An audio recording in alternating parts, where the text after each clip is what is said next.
Hello बच्चों, चलिए प्रश्न को देखते हैं। प्रश्न इस प्रकार से है कि हमसे पूछा गया है कि इनमें से कौन सा कथन असत्य है। पहला कि NH3 एक लुईस क्षार है। दूसरा कि NH3 की संरचना त्रिकोणीय समतलीय है। तीसरा कि NH3 अपचायक नहीं है। चौथा कि NH3 एक विलायक है। तो देखिए बच्चों, इस प्रश्न की जो मुख्य अवधारणा है वो ये है कि आपको NH3 यानी कि अमोनिया के गुण के बारे में पता होना चाहिए। तो अमोनिया के विभिन्न रासायनिक गुण आपको पता होने चाहिए। अगर आपको पता है तो आप इस प्रश्न को हल कर पाएंगे। तो हम एक एक करके अपने विकल्पों पे चलते हैं और देखते हैं कि ये सत्य है कि नहीं है। पहला विकल्प है कि अमोनिया एक लुईस क्षार है। तो बच्चों, जो लुईस क्षार होते हैं वो यौगिक होते हैं जो इलेक्ट्रॉन पेयर यानी कि इलेक्ट्रॉन का जो जोड़ा है, इलेक्ट्रॉन युग्म को दान करते हैं। क्षार जो है वो इलेक्ट्रॉन का दान करता है। तो लुईस क्षार जो है, परिभाषा से लुईस क्षार वो है जो इलेक्ट्रॉन युग्म का दान करते हैं। तो ऐसा होता है, बिल्कुल सत्य बात है, ऐसा होता है। NH3 के पास इलेक्ट्रॉन का युग्म होता है। तो जब भी एक एसिड से प्रोटॉन आता है तो NH3 अपने इस युग्म को इसको दे देता है और NH4 पॉजिटिव यानी कि अमोनियम आयन बनाता है। तो इस तरीके से ये एक लुईस क्षार की भांति व्यवहार करता है। तो NH3 एक लुईस क्षार है, ये बात एकदम सत्य है। तो हम कहेंगे कि ये वाली बात सत्य है, प्रथम विकल्प सत्य है। दूसरा विकल्प है कि NH3 की संरचना त्रिकोणीय समतलीय है।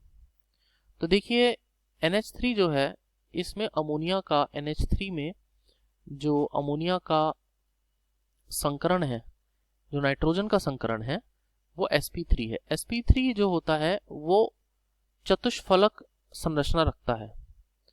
जो चतुष्फलक होने के कारण जो NH3 का व्यवस्था होती है वो चतुष्फलक की तरह होती है कि नाइट्रोजन के जो 3 हाइड्रोजन है वो सम चतुष्फलक के 3 कोनों की ओर व्यवस्थित होते हैं, और जो नाइट्रोजन का एक इलेक्ट्रॉन पेयर है, इलेक्ट्रॉन का जो युग्म है, वो चतुष्फलक के चौथे कोने की तरफ व्यवस्थित होता है।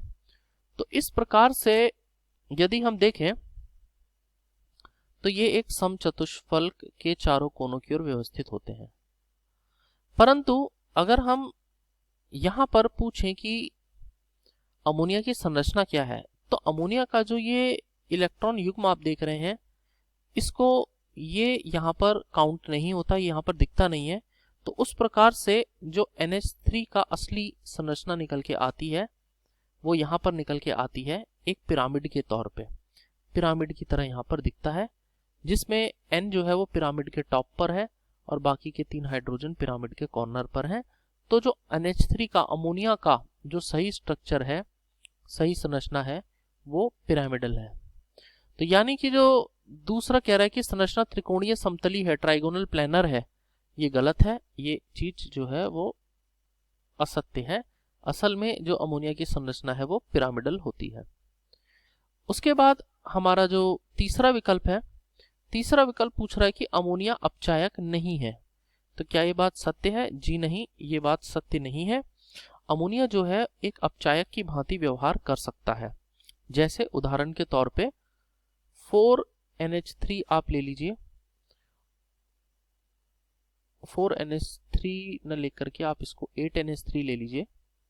8NH3 की जब आप 3Br2 के साथ, ब्रोमीन के साथ अभिक्रिया करते हैं तो N2 बन जाता है और 6NH4Br बनता है।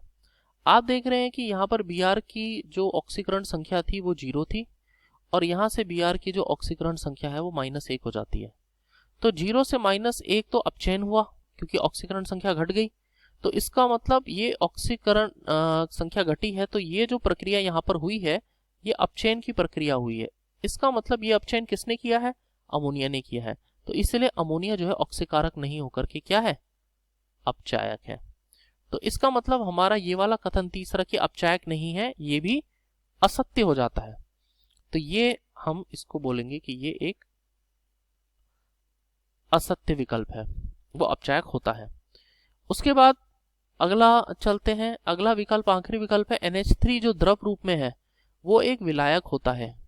तो जी बिल्कुल ये बात सत्य है, NH3 अपने द्रव रूप में जो है विलायक होता है। कैसे? वो ऐसे कि जो NH3 अमोनिया होता है, NH3 जो होता है वो उसके अंदर ये स्व आयनीकरण की गुण पाया जाता है।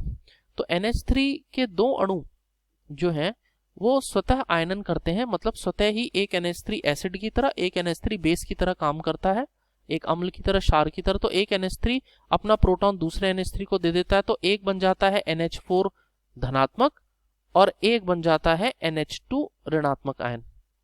तो इस तरीके से दोनों धनात्मक और ऋणात्मक आयन की उपस्थिति होने के कारण ये एक बहुत ही अच्छा विलायक बन जाता है ध्रुवीय यानी कि पोलर यौगिकों को, ध्रुवीय यौगिकों को घोलने के लिए, क्योंकि इसके अंदर धनात्मक और ऋणात्मक आयन दोनों मौजूद हैं। तो ये अच्छा ध्रुवीय विलायक यहाँ पर बन जाता है। तो इसका मतलब कि हमसे पूछे NH3 द्रव एक विलायक हो सकता है, बिल्कुल हो सकता है। इसका कारण यह है स्व आयनन। तो इसका मतलब जो हमको यहाँ पर इन्होंने पूछा था ये वाला विकल्प, तो ये वाला विकल्प जो है ये हो गया सत्य। अब देखिए इस प्रश्न में हमसे पूछा है कि कौन सा विकल्प असत्य है। तो यहाँ पर हमारे पास दो विकल्प बी और सी असत्य आ रहे हैं। तो हमारे इस प्रश्न का जो सही उत्तर निकल के आता है वो है विकल्प नंबर बी और सी, जो कि असत्य है। कि कौन कौन से असत्य विकल्प हैं, वो है बी और सी, और यही हमारे प्रश्न का सही उत्तर है। तो आशा करते हैं आपको समझ में आ गया होगा। धन्यवाद।